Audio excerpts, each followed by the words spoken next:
Welcome to Whiskey Gaming, and this is my late review of Pacific Drive. I played it on the PS5, it's also available on the PC.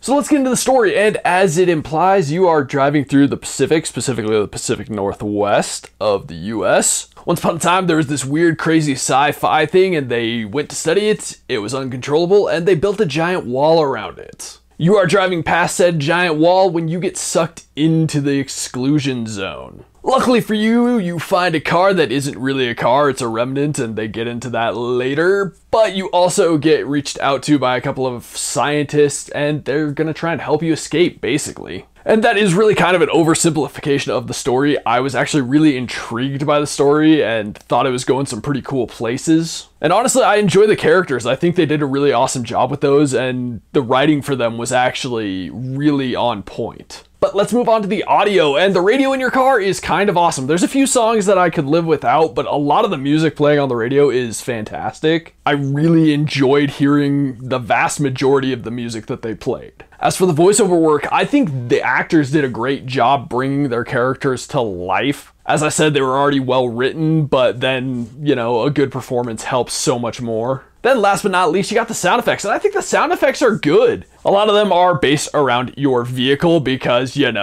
that's where you spend a lot of your time. But as for the sound effects for the world around you, as well as the weird sci-fi shit going on, I think all of that does a great job helping you know what's going on with the sci-fi stuff to an extent. But it helps immerse you in the world of being in your vehicle, driving through this area, etc. Now let's get into the gameplay mechanics and whatnot. And this is a first-person sci-fi driving game, but not like a racing game. It's definitely a survival game. I would say that's actually probably one of the best descriptors of this game is as a survival game. While you do have objectives to go to and to eventually try and get yourself out of the zone, you've got to maintain your vehicle, you've got to maintain your health. Those are kind of the key things. So you've got to find materials in order to repair your vehicle, upgrade your vehicle, and really keep your vehicle moving. They did do something interesting that I wasn't entirely prepared for when I first went through it, which was you go to a map, you select the area you want to go to, then you start driving outside of your little safe zone, and it just kind of warps you to the area. So you're going to specific areas and just driving around those areas.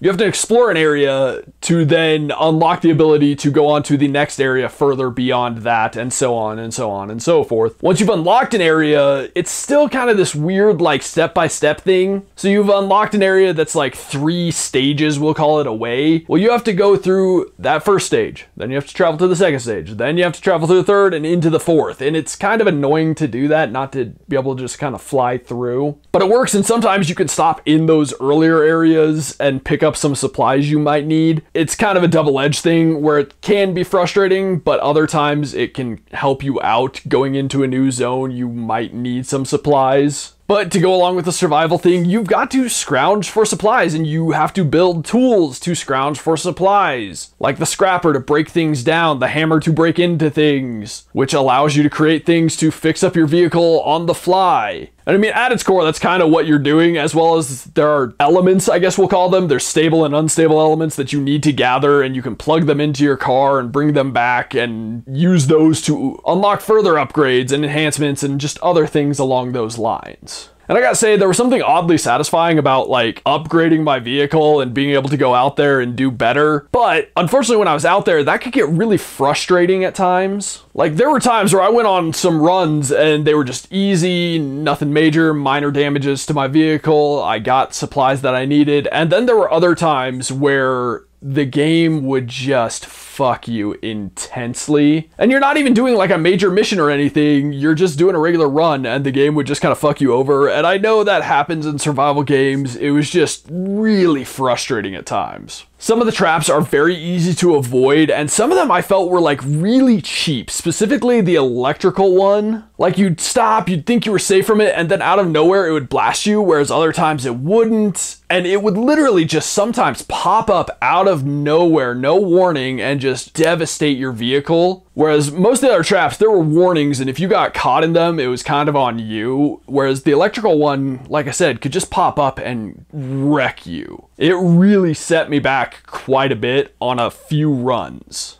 I say runs because you basically go out to an area and then you go back and work on your vehicle, upgrade, etc. so you can continue to move forward. It's not like runs as in like a roguelite or something like that. And let's move on to the controls, and I really don't have anything to say. It controls like an FPS, but you're not shooting anything really, and they worked well. I have no complaints with them. Let's get into the graphics and visuals, and it is not a hyper-realistic game at all. It has a cartoony aesthetic to it, and kind of a spooky aesthetic to it. It's not a horror game, but like some of the areas being like wooded and dark and foggy and stuff like that just kind of give you some spooky vibes, even though that's not what it's going for. The one thing that I will say that ties into the kind of spooky aesthetic and kind of ruins the cartoony aesthetic is that there are times where it's so dark that you really can't see, and that's disappointing. And eventually you'll get supplies that make it easier to see around and whatnot, but at first it's just really dark a lot of the time, which is too bad because there are some awesome design choices and the way the woods look and feel are really cool. One thing I want to address is the rain effects, specifically the rain on your windshield, which is kind of like a dumb small detail, but I think they did a really good job with that. And when you're playing a game where you're in the Pacific Northwest where it's known to rain a lot and you're spending a lot of time in your station wagon, looking out that windshield, driving through the rain, having good water effects on the windshield is actually really cool. And like they even have it where like the raindrops will start kind of going upwards up the windshield when you're going fast, like they do in real life. So I think small details like that add something to the game, and I just like that it's well done in this game.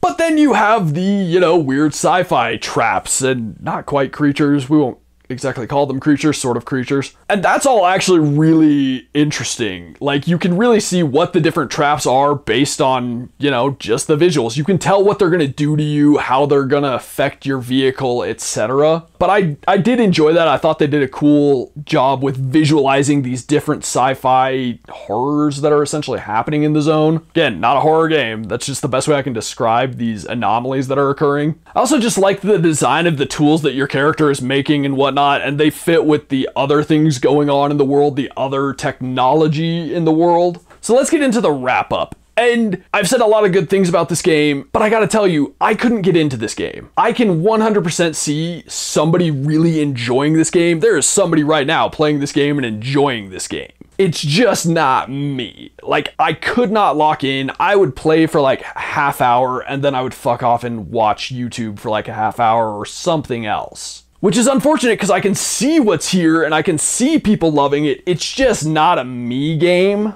And that probably has to do with I've never been super into a lot of the survival games. There have been a few where I've kind of gotten into them, but this just wasn't one of them. So if you are into survival games, you want to drive around the Pacific West and, you know, experience weird anomalies, experience a really interesting story, and fix up your car a lot, this is absolutely a game you would enjoy. It's not like hyper detailed in the fixing up of your car. It's actually really easy shit. But as for me, if it's not something you're into, if you are anything like me, you're probably not going to enjoy this game. So this is one of those games where I'm like torn on because I understand the quality. I understand people could enjoy it. I'm just not among them.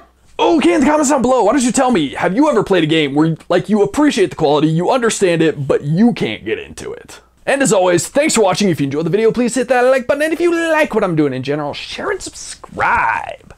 Have a good one.